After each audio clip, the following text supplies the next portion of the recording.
Today's lesson is on Unit 1.3 using midpoint and distance formulas from the Big Ideas Math Common Core High School Geometry textbook. The central question of the unit is, how can you find the midpoint and length of a line segment in a coordinate plane? The first core concept is the midpoint formula, which states that the coordinates of the midpoint of a segment are the averages of the x-coordinates and of the y-coordinates of the endpoint.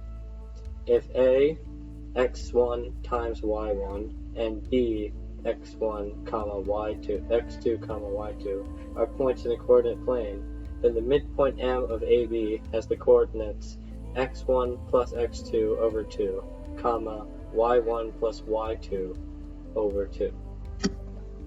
The second core concept is the distance formula, which states that if A, x1, y1, and B, x2, y2 are points in a coordinate plane, then the distance between A and B is AB equals the square root of x2 minus x1 to the power of 2 plus y2 minus y1 to the power of 2.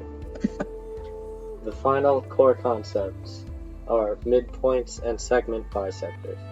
The midpoint of a segment is the point that divides the segment into two congruent segments. M is the midpoint of AB in this picture, so AM is congruent to MB and AM is equal to MB. A segment bisector is a point, ray, line segment, or plane that intersects the segment at its midpoint. A midpoint or a segment bisector bisects a segment. CD is the segment bisector of AB in this image. So AM is congruent to MB and AM is equal to MB. Alright, so now some exercises. In exercises 3 through 6, identify the segment bisector of RS, then find RS. So the segment bisector of RS is line K. And then RS would equal 34 because it's been split into two segments with lengths of 17. In exercise 4, the segment bisector of RS is ray A, and RS is equal to 18 because RS has been split into two segments with length 9. In exercise 5, M, the point M, is the segment bisector of RS, and RS is equal to 44 because RS has been split into two length 22 segments. In exercise 6, line S, like line K, is the segment bisector of RS, and RS is equal to 24 because RS has been split into two segments with a length of 12, as you can see from the diagram. In exercises 15 through 18, the endpoints of CD are given. Find the coordinates of the midpoint M. So in 15, C has points 3, negative 5, and D has points 7, 9.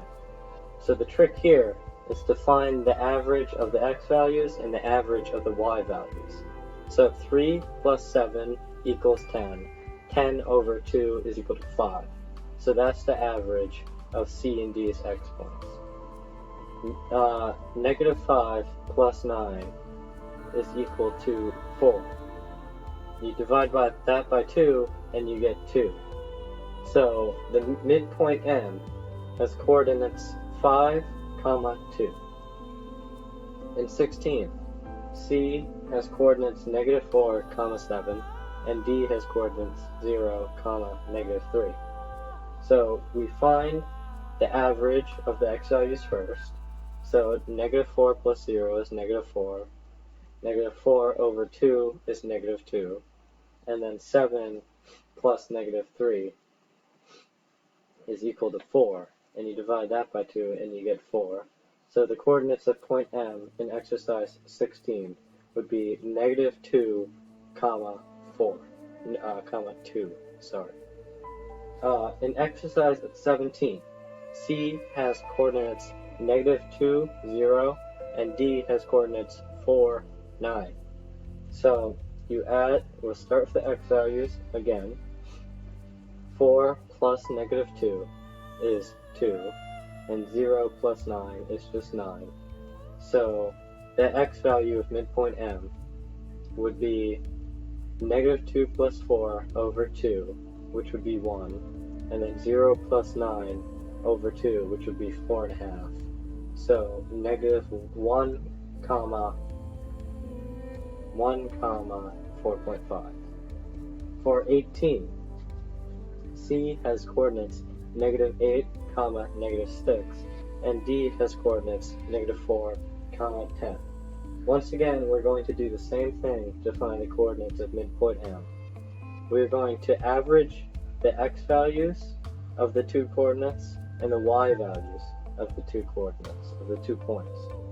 So negative 8 plus negative 4 is equal to negative 12.